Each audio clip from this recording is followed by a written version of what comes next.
pre-pardon. I mean, just you do whatever you want. You're speeding, whatever. And I got a pre-pardon, dude. There's a lot of people that got pre-pardons. They were like, how did Adam Schiff get a pre-pardon? Why is Liz Cheney get a pre-pardon? Like, what did you do?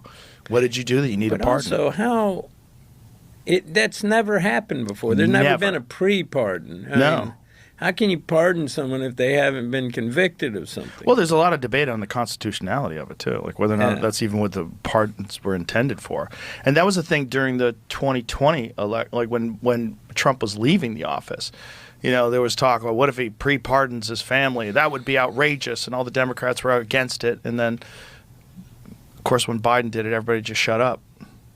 Yeah. He pre-pardoned his son from 2014 or something? 11? Oh, what a good guy.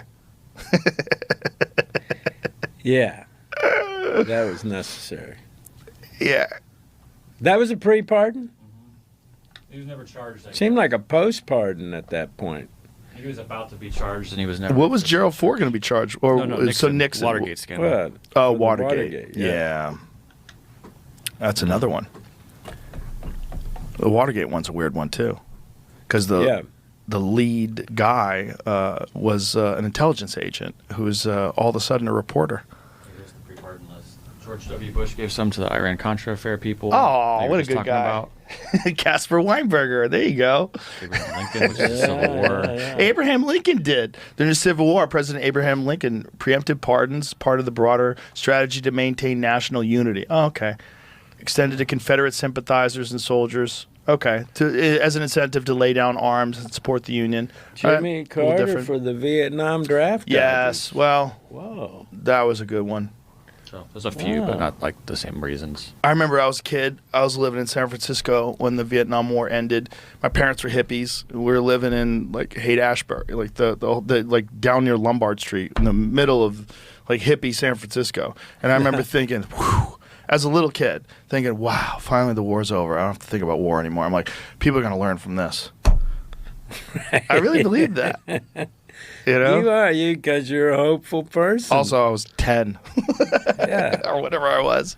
Most 10-year-olds, I guess, are pretty hopeful. But yeah, well, you're terrified because I had thought of the idea of being drafted. Like, in 8 years from now, can I be drafted and have to go and fight for some insane war that makes no sense? And if you don't, they put you in a cage.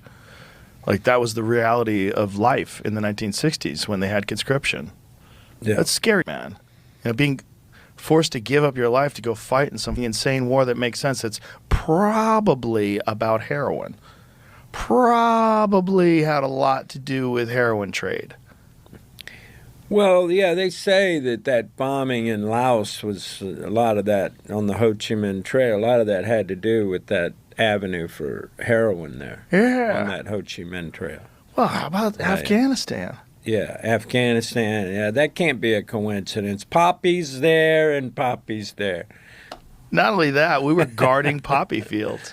We were, because we needed, these farmers need to grow poppies. This is how they make a living. We got to help them. We got to fight the Taliban.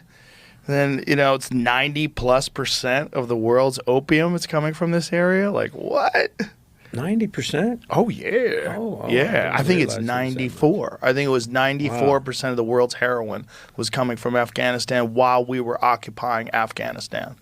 Really? Oh, yeah. Now where's it coming from? Probably Afghanistan still. No, it's safe. It's secure. I mean, the Taliban were the people that were against it, which is wild. 2021, Afghanistan produced more than 90% of the world's illicit heroin. However, Myanmar has since surpassed Afghanistan. Wow. Didn't Myanmar just have a giant coup? Didn't they have a military takeover of Myanmar? I think they did. I'm pretty sure because, yeah. Yeah, Burma. Maybe it's follow the drugs instead of follow the money. Yeah. Same thing, maybe. Yeah. Myanmar coup. Just write coup. Yeah, 4 years after the coup. Atrocity crimes. Yeah. 4 years after the coup, chaos reigns as Myanmar's military struggles. Yeah, they're probably taking control. I mean, if you've got a place where now they've taken over the heroin production of the world, and then all of a sudden you have a military coup. Shocking. Right. Crazy. It does tend to follow along these routes. Yeah. It's too many things to concentrate on. That's the problem. And we're all getting inundated every day with terrible news from all over the world. And on one side, it makes people more accountable because now you know all the terrible things that are going on all over the world. But another thing, it's like it's unmanageable.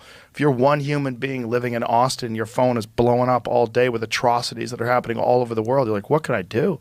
What is life? Everything's terrible. Meanwhile, you go to the coffee shop, everybody's nice. You go to the restaurant, say hi to. It's like my world seems pretty normal, but but when you're inundated constantly, so you're in this constant state of anxiety and weirdness and. I know it's not a good thing, but I think that's why I stay away from the media. I don't read newspapers. I don't, I just try to stay away because it's that toxifying element. It can really, and granted, it keeps me ignorant. Yeah. But they do say ignorance is bliss, and I feel pretty blissful. So, I mean. Well, as long as somebody's paying attention, I guess it's okay.